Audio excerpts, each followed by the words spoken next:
मित्रों, आज हम आपको एक ऐसे वृक्ष के नीचे लेकर आए हैं जो बहुत ही दिव्य और चमत्कारिक वृक्ष होता है कुछ औषधियों के लिए। और देखिए, कई लोग ऐसे होते हैं जैसे एक संतान उनको प्राप्त हो जाती है और उसके बाद जब दूसरे बच्चे का वो प्लान करना चाहते हैं, यानी दूसरी संतान चाहते हैं, और उसमें समय लग जाता है उनका। जैसे एक संतान होने के बाद वो 3-4 वर्ष या 5 वर्ष तक सोचते हैं कि अब दूसरा बच्चा नहीं करेंगे, और 4-6 वर्ष के बाद दूसरा बच्चा करेंगे। तो उसके बाद जब वो फिर से प्लानिंग करते हैं तो उसमें उनको समस्या होती है और दूसरा बच्चा उनका उनको प्राप्त नहीं हो पाता है। यानी उसमें कई सारी अड़चनें, बाधाएं आती हैं, गर्भ धारण करने की या अन्य कोई भी दिक्कतें आती हैं। देखिए, उसमें होता क्या है, अक्सर जैसे जन्म कुंडली होती है, और ख़ास तौर से ये स्त्री की जन्म कुंडली से देखा जाता है। जन्म कुंडली का जो लग्न चक्र है, जैसे आप खुद अगर चाहें तो देख सकते हैं, ग्रहों की स्थिति जो होती है, राशि दर बदलती है। जैसे 2.5 वर्ष के बाद या 2 वर्ष के बाद या 3 वर्ष के बाद ग्रह अपनी राशि को छोड़ते हैं और ग्रह वक्री हो जाते हैं। तो ऐसी परिस्थिति होती है। देखिए, कुंडली जो होती है वो आपके जीवन का मूल आधार होती है। कुंडली से आपके पूर्ण भाग्य भविष्य का पता चलता है, सभी ग्रहों के चक्र की दशा का पता चलता है, और इसमें पूर्णतः सच्चाई होती है। जो इसको मानते हैं, जो लोग नहीं मानते हैं, वो तो उनकी एक अपनी जिज्ञासा होती है। कुंडली का लग्न जो है, लग्न प्रथम भाव जहाँ पहला भाव होता है, वो पाप ग्रहों से युक्त हो जाए, चतुर्थ भाव में शनि या मंगल की युक्ति हो जाती है, और पंचम भाव में राहु या सूर्य की युक्ति हो जाए, या फिर केतु या गुरु एक साथ बैठे हों, सप्तम भाव में सूर्य और शनि की युक्ति हो जाती है। तो इस दशा में आपका वो जो है कुंडली का योग है, वो दूसरी संतान के लिए युक्त नहीं होता है, यानी दूसरी संतान प्राप्ति में बाधा होती है। इसके साथ ही पंचम भाव में शनि की दृष्टि पड़ रही हो, यानी पंचम भाव में आपके लग्न पंच भाव में शनि की दृष्टि जा रही है, और इसके साथ ही अष्टम भाव का जो चाल है, अष्टम भाव की जो राशि है, वो आपकी सही नहीं है, तब भी आपको संतान प्राप्ति के लिए बाधा होगी, यानी दूसरी संतान का योग आपके जीवन में प्राप्त नहीं होता है। तो ये कई लोगों के साथ हमने देखा है, क्योंकि कुछ लोग इस विषय के लिए प्रश्न करते हैं। तो कई लोगों के साथ ये समस्याएं हमने देखी है कि जैसे एक बच्चा उनको हो गया है, अब दूसरे बच्चे के लिए सोच रहे हैं, तो वो दूसरा बच्चा उनका कंसीव नहीं होता है, और बहुत सा समय इसमें लग जाता है, और इसके लिए काफ़ी परेशान होते हैं, दवाइयाँ कराते हैं, मेडिकल ट्रीटमेंट लेते हैं, सभी कुछ नॉर्मल होता है, फिर भी समस्या उनके साथ होती है। देखिए, एक हम बहुत ही अच्छा उपाय इसमें बता रहे हैं, और बहुत ही चमत्कारिक उपाय है। कई लोगों को हमने पहले भी बताया था, जिससे उनको लाभ मिला था, और वो आप कर सकते हैं। देखिए, इसके ज़रूरी तो होता है कि स्त्री की जन्म कुंडली का विचार किया जाए कि जन्म कुंडली के ग्रह दोष क्या हैं, क्योंकि देखिए, जो जिस ग्रह से आप पीड़ित हैं, तो उस ग्रह का उपचार अगर किया जाता है तो शीघ्रता ही उसका लाभ मिल जाता है। आपको उसका लाभ 1 से 1.5 महीने में प्राप्त हो जाता है। और अगर ग्रह दोष की बाधाएं नहीं हैं लग्न में, तो आपको हम एक अच्छा उपाय बता दे रहे हैं उनके लिए जो इस समस्या से ग्रस्त हैं। 101% है कि आपको इसका लाभ मिल जाएगा अगर आप सही ढंग से करते हैं। सबसे पहले इसमें करना क्या होता है आपको, देखिए, जहाँ हम आए हैं, ये आप देख रहे हैं, पीपल का वृक्ष है और इसके साथ एक आम का वृक्ष है, यानी 2 वृक्ष एक साथ उगे हुए हैं। आप ये देख रहे हैं, 2 वृक्ष एक साथ हैं।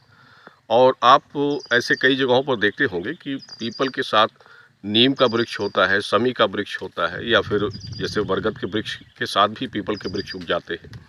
तो पीपल का वृक्ष यानी किसी अन्य वृक्ष के साथ हो एक साथ, जैसे आप देख रहे हैं, एक साथ आम का वृक्ष और पीपल का वृक्ष एक साथ लिपटे हुए हैं। तो इस वृक्ष के नीचे आपको आना है, और पहले तो आपको चाहिए कि शनिवार के दिन ऐसे वृक्ष के नीचे आप जल चढ़ा सकते हैं या दीप जला सकते हैं। यानी एक दीप आपको शनिवार के दिन आपको जलाना है। 7 शनिवार ये कार्य आपको करना चाहिए कि ऐसे वृक्ष के नीचे एक दीप जलाइए। और इसके बाद जैसे इस वृक्ष में अगर उस समय में, जैसे ये समय जो चल रहा है, तो इस समय में पीपल के वृक्ष में फल निकलते हैं। आप देख रहे हैं, छोटे छोटे फल आपको पीपल के वृक्ष में दिख जाएंगे। तो ये फल अगर आपको मिल जाता है तो इसको ले जाकर धूप में आप सुखा लीजिए। सुखाने के बाद इसको पीस लीजिए, और पीसने पर उसको उसका जो लेप बनता है, यानी थोड़ा सा पानी डालकर उसको पीसिए, और जो लेप बनता है वो लेप उस स्त्री के नाभि पर लगाना चाहिए। 7 दिन तक लगातार रात्रि में सोते समय वो लेप आप उसकी स्त्री की नाभि पर लगा दीजिए। 7 दिन तक लगातार आपको करना होता है और इसके बाद आप गर्भधारण की प्रक्रिया को करिए। और अगर आपको ये फल ना मिले तो आपको दिखाते हैं, जैसे पीपल का जो आप वृक्ष देख रहे हैं, वृक्ष के नीचे आपको ये जड़ मिलती है। आप देख रहे हैं जैसे इस तरह की जड़ आपको मिल जाए, ये आप देख रहे हैं यहाँ से आपकी ये जड़ निकली हुई है। तो इस तरह की जड़ आपको मिल जानी चाहिए। ये जड़ आपको पीपल के वृक्ष की लेनी है और इसको आपको धूप में सुखाकर इसको आपको पीस लेना है, यानी इससे आप पीस लीजिए। और पीसने के बाद जैसे फल का वृक्ष लेप करना है, इसी प्रकार इसका लेप आपको स्त्री के नाभि पर लगाना है। यानी इसको भी आपको 7 दिन तक इसी प्रकार स्त्री के नाभि पर आपको लगाना है और उसके बाद आप गर्भधारण की प्रक्रिया को कर सकते हैं। देखिए, कोई भी बाधा होती है अंदर, तो इस लेप से स्त्री का जो अंडाशय होता है, यूट्रस की जो क्षमता होती है गर्भ की, वो ठीक होती है। कई स्त्रियों का जैसे ट्यूब ब्लॉक हो जाते हैं, एक ट्यूब चल रही है, एक ब्लॉक हो गई है, फिर भी गर्भधारण नहीं होता उस कारण से भी, तो ये समस्याएं भी ठीक होती हैं।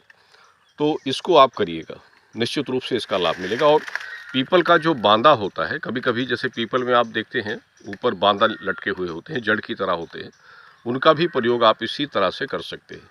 सेवन मत कीजिए। कुछ लोग बता देते हैं कि इसका सेवन आपको करना चाहिए। देखिए, सेवन नहीं करना चाहिए, क्योंकि कुछ पीपल के फल और जड़ों में विष पाए जाते हैं, तो किसी को इसका सेवन नहीं करना चाहिए।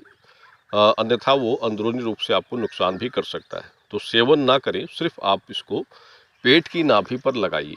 उसका लेप आपको पेट की नाभि पर लगाना है। इसका एक चमत्कारिक प्रयोग होता है, तो इसको आप कर सकते हैं। और ज़रूरी तो इससे ये होता है कि पहले जैसे स्त्री की जन्म तिथि हो या फिर उसकी जन्म पत्रिका हो, तो उसके आधार से ग्रहों का विचार करना आवश्यक होता है कि लग्न में या चतुर्थ भाव पंच भाव में कोई क्रूर ग्रहों की युक्ति, या जैसे काकबंध्या दोष ग्रह युक्त या मृतवाचा ग्रह दोष तो नहीं है। जैसे कुछ लोगों का ये भी होता है कि संतान जन्म लेने के बाद मृत हो जाती है, तो मृतवाचा दोष लग जाता है कुंडली में, तो उसकी जितनी भी बच्चे उसके पैदा होंगे वो मृत हो जाते हैं। तो ये भी हो सकता है। अब इसमें कुछ लोग सोचते हैं कि भूत प्रेत तंत्र में तंत्र किया गया है, तो ये सब एक अंधविश्वास होता है। सिर्फ मेन कारण होता है आपकी कुंडली के ग्रहों का सही ना होना। तो ये कुछ मुख्य जानकारी थी आज के लिए। धन्यवाद मित्रों। शुभ मंगल।